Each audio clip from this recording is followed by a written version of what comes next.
Now at 6, the online rollout of sports betting delayed. We dig deeper to find out why there's a holdup.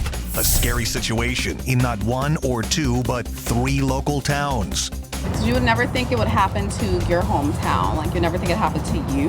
So I would say it's pretty scary. It's pretty disturbing.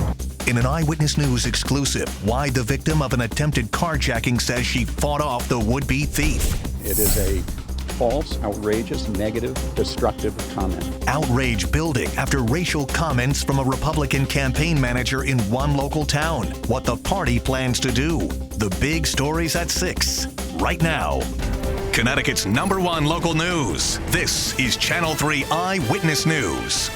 And we continue to follow breaking news about the sports betting rollout here in our state. As of right now, online gaming is getting pushed back. The Department of Consumer Protection reports an issue publishing what's called a Memorandum of Understanding with the federal government, which details the agreement with the state, the tribes, and the state lottery.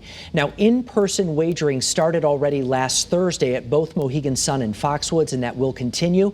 As of now, they're still not sure exactly when the other portion of the gaming will be ready for a statewide rollout. Now to an Eyewitness News exclusive, and police have a new message for everyone because of all of the car break-ins and thefts all across the state. That message: do not risk your life. In some surveillance video right here from a carjacking in Southington, you can see the victim tries to jump in the car and even fight back.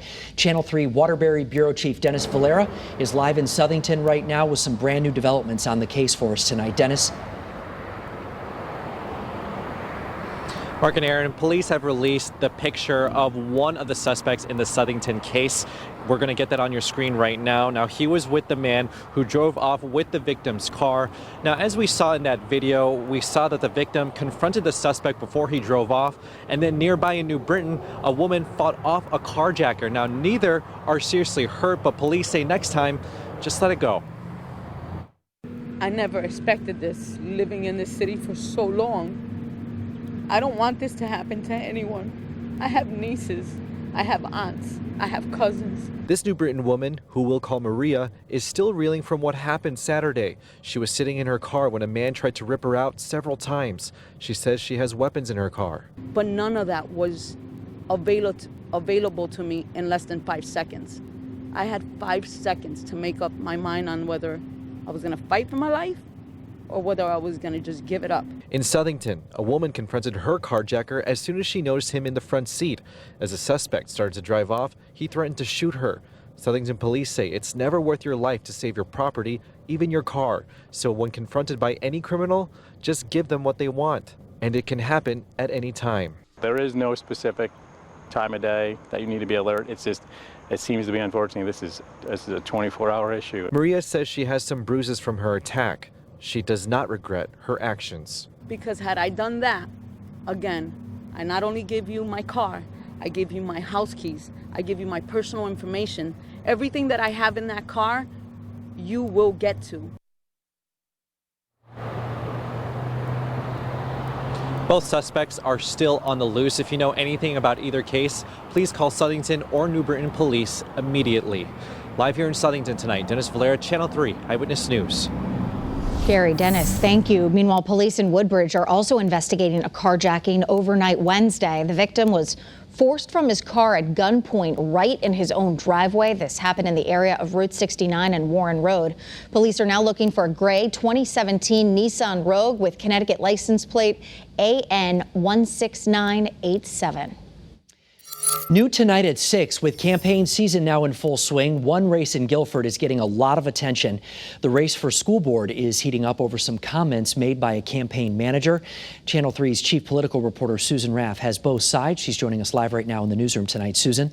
Mark, the comments certainly have caused a lot of outrage, and some are calling them racist and feel that Mary Beeman should resign. But Beeman defends her comments and has no plans to do that. Guilford looks like many towns these days. Campaign signs are popping up everywhere. However, this is anything but a typical school board race. I did get a little bit ugly. It is a false, outrageous, negative, destructive comment, and it needs to be called out. The comment was posted by Mary Beeman, who is the campaign manager for Republican candidates running for school board. They were made at a virtual education forum hosted by UConn on how to teach race in schools, more specifically, critical race theory. Beeman said helping kids of color to feel they belong has a negative effect on white, Christian, or conservative kids.